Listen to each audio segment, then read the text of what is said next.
सियावर रामचंद्र की जय। प्रिय भक्तों, आप सभी का मेरे चैनल भक्ति कथा सागर में बहुत बहुत स्वागत है। रामायण कथा श्रृंखला में आज हम आगे की कथा का श्रवण करेंगे। रात्रि का अंतिम पहर समाप्त होने को था। पूर्व दिशा में हल्की अरुणिमा फैल गई थी। गंगा की पावन लहरें मंद मंद कल कल करती हुई बह रही थीं। शीतल समीर वृक्षों की डालियों को स्पर्श कर वातावरण को और भी पवित्र बना रही थी। पक्षियों का मधुर कलरव मानो एक नए अध्याय का आरंभ की घोषणा कर रहा था। निषाद राजगुह और लक्ष्मण पूरी रात्रि जागकर प्रभु श्री राम और माता सीता की रक्षा करते रहे। दोनों के हृदय में केवल एक ही भावना थी, प्रभु की सेवा। प्रातःकाल भगवान श्री राम की आंखें खुलीं। उन्होंने सबसे पहले गंगा माता को प्रणाम किया, फिर दोनों हथेलियां जोड़कर शांत स्वर में प्रार्थना की, हे भागीरथी, आप समस्त संसार के पापों को हरण करने वाली हैं। हमारे इस वनगमन को धर्ममय और सफल बनाइए। माता सीता ने भी गंगा माता को श्रद्धापूर्वक प्रणाम किया और मन ही मन प्रार्थना की, हे माँ गंगे, 14 वर्षों के बाद जब हम पुनः अयोध्या लौटें, तब मुझे अपने प्रभु और देवर लक्ष्मण के साथ पुनः आपके दर्शन का सौभाग्य प्राप्त हो। निषाद राजगुह ने अत्यंत विनम्रता से कहा, प्रभु, गंगा पार करने के लिए एक नाव की व्यवस्था कर देता हूँ। श्री राम ने मुस्कुराकर सहमति दी। कुछ ही देर में गुह ने अपने विश्वस्त नाविक केवट को बुलाया। केवट साधारण वेश में था, किंतु उसके हृदय में भगवान के प्रति अगाध श्रद्धा थी। जब उसने दूर से श्री राम के दिव्य स्वरूप का दर्शन किया तो उसका हृदय प्रेम से भर उठा। उसने हाथ जोड़कर दूर से ही प्रणाम किया, पर नाव लेकर आगे नहीं बढ़ा। गुह ने आश्चर्य से पूछा, केवट, प्रभु को शीघ्र गंगा पार कराओ, किस बात की प्रतीक्षा कर रहे हो? केवट ने बड़ी विनम्रता से उत्तर दिया, महाराज, मैं अवश्य प्रभु को पार कराऊंगा, पर पहले मेरी एक छोटी सी प्रार्थना है। गुह ने कहा, क्या प्रार्थना है? केवट ने श्री राम की ओर देखकर कहा, प्रभु, मैंने सुना है कि आपके चरणों की धूल में अद्भुत शक्ति है। जिस पत्थर को आपके चरणों का स्पर्श मिला, वह माता अहिल्या के रूप में जीवित हो गया। मेरी यह नाव तो साधारण लकड़ी की बनी है। यदि आपके चरणों की धूल से यह भी किसी दिव्य स्वरूप में बदल गई तो मेरा परिवार भूखा रह जाएगा।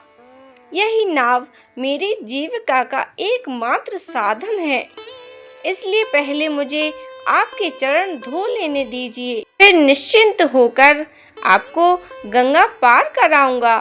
केवट की यह सरल, निष्कपट और प्रेम से भरी बात सुनकर वहां उपस्थित सभी मुस्कुरा उठे। श्री राम भी उसकी निष्कलुष भक्ति देखकर भाव विभोर हो गए। उन्होंने स्नेह से कहा, केवट, तुम्हारी भावना अत्यंत पवित्र है। जैसा तुम्हें उचित लगे वैसा ही करो। केवट तुरंत एक लकड़ी का पात्र लेकर आया।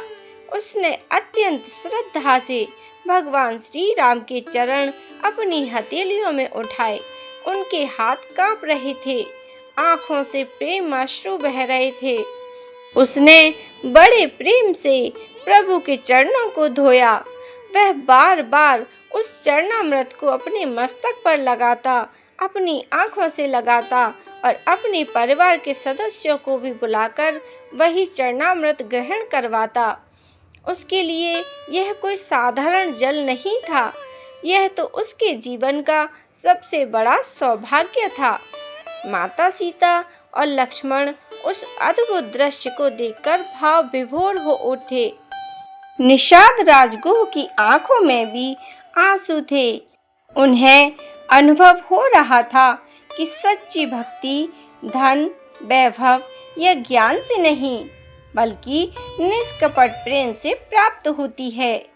चरण धोने के बाद केवट ने अत्यंत आदर पूर्वक कहा, प्रभु अब कृपया नाव में पधारिए। सबसे पहले माता सीता नाव में बैठी, फिर श्री राम और लक्ष्मण भी बैठ गए। केवट ने अत्यंत सावधानी से नाव को गंगा की धारा में आगे बढ़ाया। गंगा की लहरें मानो स्वयं प्रभु के चरणों का स्पर्श पाकर आनंदित हो उठी थीं। मंद पवन बह रही थी, सूर्य की सुनहरी किरणें जल पर बिखर रही थीं। वह दृश्य इतना अलौकिक था कि ऐसा प्रतीत होता था मानो स्वयं देवता आकाश से इस दिव्य यात्रा का दर्शन कर रहे हों। गंगा के मध्य पहुंचकर केवट ने कहा, प्रभु आज मेरा जीवन सफल हो गया। मैंने न जाने कितने यात्रियों को इस पार से उस पार पहुंचाया, पर आज आपने मुझे भव सागर से पार लगाने का मार्ग दे दिया। श्री राम ने प्रेम पूर्वक उसकी ओर देखा और कहा, केवट तुम्हारी भक्ति अमूल्य है। जो निष्काम भाव से सेवा करता है वह मुझे अत्यंत प्रिय होता है। कुछ ही समय बाद नाव दूसरे तट पर पहुंच गई। जब श्री राम उतरने लगे तब माता सीता ने अपनी उंगली से एक बहुमूल्य अंगूठी उतारी और केवट को देने लगी। केवट तुरंत हाथ जोड़कर पीछे हट गया।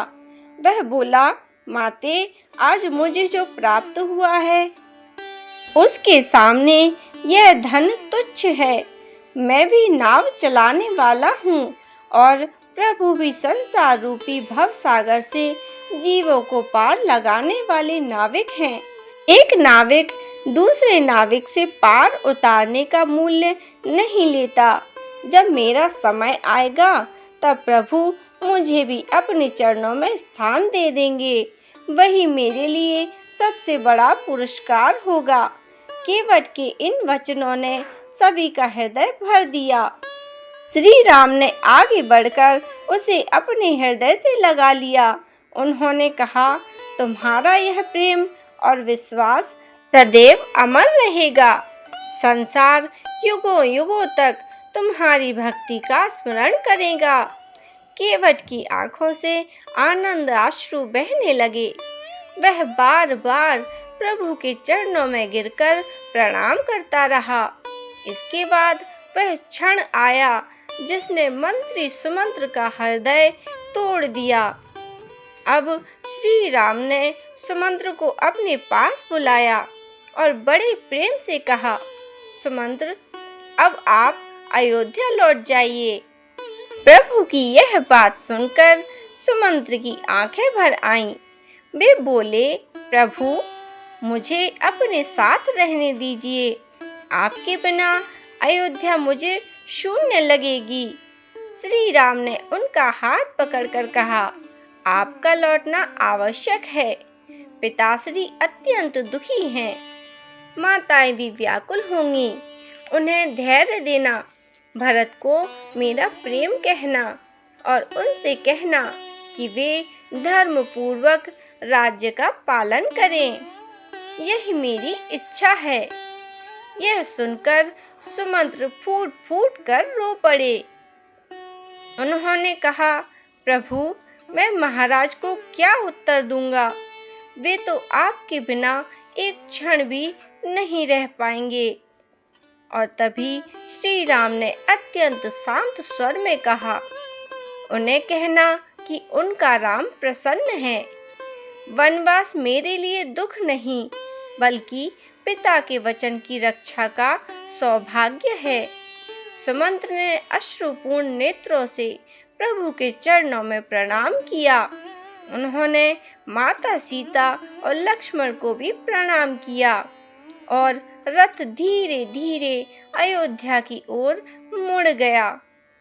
तभी सुमंत्र बार बार पीछे मुड़कर अपने प्रभु को देखते रहे। दूसरी ओर श्री राम माता सीता और लक्ष्मण भी तब तक उन्हें देखते रहे जब तक रथ दृष्टि से ओझल नहीं हो गया। अब तीनों पूर्णतः वन के पथिक बन चुके थे। पीछे छूट चुकी थी अयोध्या की समृद्धि, राजमहल और वैभव।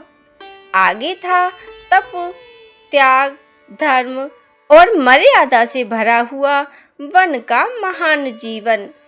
गंगा के दूसरे तट पर खड़े होकर श्री राम ने एक बार फिर गंगा माता को प्रणाम किया। फिर उन्होंने लक्ष्मण और माता सीता की ओर देखा और मधुर स्वर में कहा, आइए अब हमारी वन यात्रा का वास्तविक आरंभ होता है। तीनों आगे बढ़ चले। उनके प्रत्येक कदम के साथ धर्म की महागाथा आगे लिखी जा रही थी। देवता आकाश से पुष्प वर्षा कर रहे थे और ऋषि मुनि मन ही मन प्रार्थना कर रहे थे कि यह दिव्य यात्रा समस्त मानवता के लिए सदैव प्रेरणा का स्रोत बनी रहे। गंगा की पावन धारा को पार करने के बाद भगवान श्री राम, माता सीता और लक्ष्मण ने आगे वन मार्ग की ओर प्रस्थान किया। पीछे छूट चुकी थी अयोध्या की चहल पहल, राजमहलों का वैभव और सांसारिक सुख सुविधाएं। अब उनके सामने था ऋषियों की तपोभूमि, शांत वन, पवित्र नदियां और धर्म की वह महान यात्रा जो युगों युगों तक मानवता के लिए आदर्श बनने वाली थी। तीनों वन के मार्ग पर आगे बढ़ते जा रहे थे। चारों ओर हरे भरे वृक्ष और शीतल छाया बिखेर रहे थे। पक्षियों का मधुर कलरव वातावरण को और भी पावन बना रहा था। माता सीता प्रकृति की उस अनुपम शोभा को निहार रही थी, जबकि लक्ष्मण सदैव की भांति धनुष बाण हाथ में लिए सतर्क होकर अपने प्रभु और माता की रक्षा करते हुए आगे बढ़ रहे थे। कुछ समय पश्चात वे उस पवित्र भूमि पर पहुँचे जहाँ गंगा, यमुना और अदृश्य सरस्वती का दिव्य संगम था। यह स्थान प्रयागराज के नाम से प्रसिद्ध था। वहाँ का वातावरण अद्भुत शांति और आध्यात्मिक तेज से अलौकिक था। दूर दूर तक ऋषियों के आश्रम दिखाई दे रहे थे, जहाँ वेदों का उच्चारण और यज्ञ की पवित्र सुगंध वातावरण में व्याप्त थी। इसी पावन क्षेत्र में महान तपस्वी महर्षि भारद्वाज का आश्रम स्थित था। उनका आश्रम ज्ञान, तपस्या और धर्म का केंद्र माना जाता था। वहाँ अनेक शिष्य वेदों का अध्ययन कर रहे थे और यज्ञ कुंडों से उठती पवित्र अग्नि की लपटें मानो आकाश तक धर्म का संदेश पहुंचा रही थीं। महर्षि भारद्वाज को दिव्य दृष्टि से पहले ही ज्ञात हो चुका था कि स्वयं मर्यादा पुरुषोत्तम श्री राम उनके आश्रम में आने वाले हैं। वे अपने शिष्यों सहित आश्रम के द्वार पर आकर खड़े हो गए। उनके हृदय में अपार आनंद उमड़ रहा था। कुछ ही क्षणों में श्री राम, माता सीता और लक्ष्मण आश्रम के समीप पहुँचे। जैसे ही महर्षि भारद्वाज की दृष्टि श्री राम पर पड़ी, उनके नेत्र आनंद अश्रुओं से भर उठे। वे तेजी से आगे बढ़े और हाथ जोड़कर बोले, प्रभु, आज मेरा जीवन धन्य हुआ। आज मेरा आश्रम धन्य हो गया। जिनके दर्शन के लिए देवता भी लालायत रहते हैं, वे स्वयं मेरे द्वार पर पधारे हैं। भगवान श्री राम ने तुरंत झुककर महर्षि भारद्वाज के चरण स्पर्श किए। उन्होंने अत्यंत विनम्र स्वर में कहा, भगवान, आपका आशीर्वाद ही हमारी सबसे बड़ी संपत्ति है। महर्षि ने प्रेम पूर्वक उन्हें उठाया और हृदय से लगा लिया। फिर माता सीता और लक्ष्मण का भी आदर पूर्वक स्वागत किया। आश्रम के सभी ऋषि और शिष्य भगवान श्री राम के दर्शन कर आनंद से भर उठे। सभी ने पुष्प अर्पित किए और वेद मंत्रों के साथ उनका अभिनंदन किया। महर्षि भारद्वाज उन्हें आश्रम के भीतर ले गए। वहां कुश के सुंदर आसन बिछाए गए थे। शिष्यों ने शुद्ध जल लाकर उनके चरण पखारे। वन के ताजे फल, कंदमूल और मधुर जल बड़े प्रेम से भगवान को अर्पित किए गए। महर्षि ने कहा, प्रभु, यह आपका आश्रम ही है, कृपया कुछ समय यहीं निवास करें। आपके चरणों से यह भूमि सदा के लिए पवित्र हो जाएगी। श्री राम ने विनम्र मुस्कान के साथ उत्तर दिया, ऋषिवर, आपका प्रेम मेरे लिए अमूल्य है, किंतु यदि मैं अधिक समय यहाँ ठहरूंगा तो अयोध्या और आसपास के नगरों के लोग यहाँ पहुँच जाएंगे। उनके प्रेम के कारण आपकी तपस्या और आश्रम का शांत वातावरण बाधित होगा। इसलिए मैं किसी ऐसे स्थान पर जाना चाहता हूँ जहाँ एकांत हो और ऋषियों की साधना में कोई व्यवधान न आए। महर्षि भारद्वाज श्री राम की दूरदर्शिता और मर्यादा देखकर अत्यंत प्रसन्न हुए। उन्होंने कहा, प्रभु, आपके विचार सदैव लोक कल्याण के लिए ही होते हैं। यदि आप एकांत और रमणीय स्थान चाहते हैं तो चित्रकूट पर्वत आपके लिए सर्वोत्तम होगा। इसके बाद उन्होंने चित्रकूट का अद्भुत वर्णन किया। चित्रकूट पर्वत अत्यंत पवित्र है। वहाँ मंदाकिनी नदी का निर्मल जल बहता है।